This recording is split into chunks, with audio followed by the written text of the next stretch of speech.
31 январга карата күндүн маанилүү жаңылыктары. Саламатсыздарбы? Президент интернетте жала жапкандарга айып салган мыйзамга кол койду. Президент Садыр Жапаров ЖМКда жана интернетте жала жабуу, мазактоо үчүн айып салуу жөнүндө мыйзамга кол коюп, ал Эркинтоо гезитинин 31 январдагы санына жарыяланды. Документ 10 күндөн кийин күчүнө кирет. Парламент укук бузуулар тууралуу кодекске киргизилген өзгөртүүлөрдү 19 декабрда кабыл алган. Алгач документте жала жабуу үчүн жеке жактарга 100 000 сом, юридикалык жактарга 200 000 сомдон айып салуу сунушталган. Бирок узакка созулган талкуулардан кийин айыптын өлчөмү жеке жактар үчүн 20 000, юридикалык жактарга 65 000 сомго чейин төмөндөтүлгөн. Мындан тышкары кайсыл маалыматтын жала же мазактоо экенин аныктоо ыйгарым укугу Маданият министрлигинен алынып, укук коргоо органдарына берилген. ЖМКда жана интернет ресурстарда мазактоо, жала жабуу учурлары көбөйүүдө.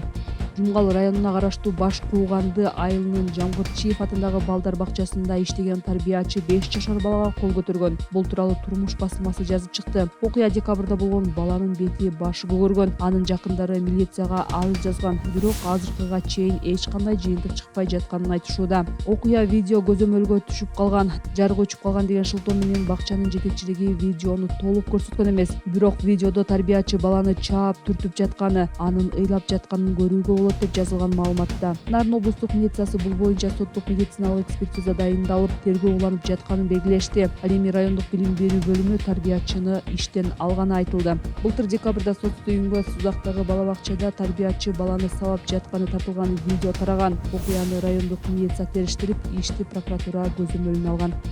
Блогер Батмакан Жолдубаева мурда Баткен райондук милициясынын убактылуу кармоочу жайында зордукталганын айтып чыккан. Башкы прокуратура териштирүүдө Жолдубаева жана ал зордуктады деген соттолуучу ошол учурда 2 башка абакта болгону аныкталганын билдирди. Маалыматка ылайык, блогер 28 март күнү кечинде милициянын Баткен райондук ал эми шектүү кадам жайдагы бөлүмгө камалган. Кийин Жолдубаева Жалал Абаддагы 53-мекемеге, ал эми соттолуучу Оштогу 25-мекемеге которулган. Райондук прокуратура Жолдубаеванын айткандары боюнча иш козгоодон баш тартты. Чечимдин мыйзамдуулугу Баткен облустук прокуратурасында каралууда. Блогер 2022-жылы этиятсыздыктан өлүмгө алып келүү беренеси менен айыпталып камакка алынган. Бирок ошол эле жылы сот аны үй камагына чыгарган. 2023-жылдын январында каза болгон журналисттин эжеси Жолдубаевага каршы доо арызын кайтарып алып, сот аны бошоткон. Кийин ал ошол кезде абакта зордукталганын айтып чыккан.